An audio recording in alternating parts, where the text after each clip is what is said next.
Thank you very much, Senator Wicker. Senator Shaheen, please. Thank you.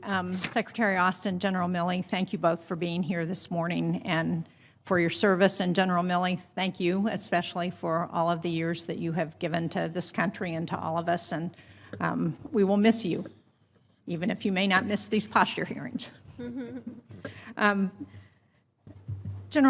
Secretary Austin, I understand that the department may be in the final stages of the review of information operations that was required by the 2020 NDAA. Can you give us any insights into what that may show and how important you think information operations are as we look at the modern defense, and whether there's money in the budget requested to address expanded information operations?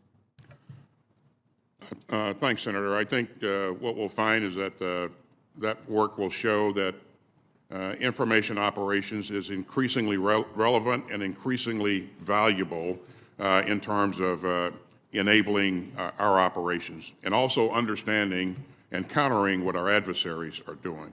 And so we will continue to work to refine our policies and procedures and develop talent in this area as well. But this is a key area, and we see it every day as we watch the Ukraine-Russia fight and the relevance of those operations in that fight. Well, one of the areas where information operations have been important is in the Black Sea region, and certainly we saw with the downing of the drone just how important that region is to our national security. Can you talk about what the most pressing threats are that Russia poses in the Black Sea, and what we're thinking about going forward as a strategy to respond to that? Well, certainly, Senator, Russia would aim to completely control the Black Sea and deny our allies and partners the ability to have continuous access to the sea. You know, I was in the region before this fight started and had engaged with our allies and partners and talked to them about the importance of the access to the Black Sea, encouraged them to work together, and also wanted to make sure that we were doing everything within our power to help them strengthen their capability and strengthen their interoperability. So this is critical, and this is something that I think we need to continue to put energy into. Well, thank you. I was in the region in February, and I can tell you in the countries that I visited, Georgia, Romania, that there was a great deal of interest in the fact that we might have a more comprehensive approach to the region that deals not just with national security, but also with economic and democratic initiatives there. Over the past several years alone, Congress has appropriated over $1 billion in funding for PFAS-related activities, testing, remediation.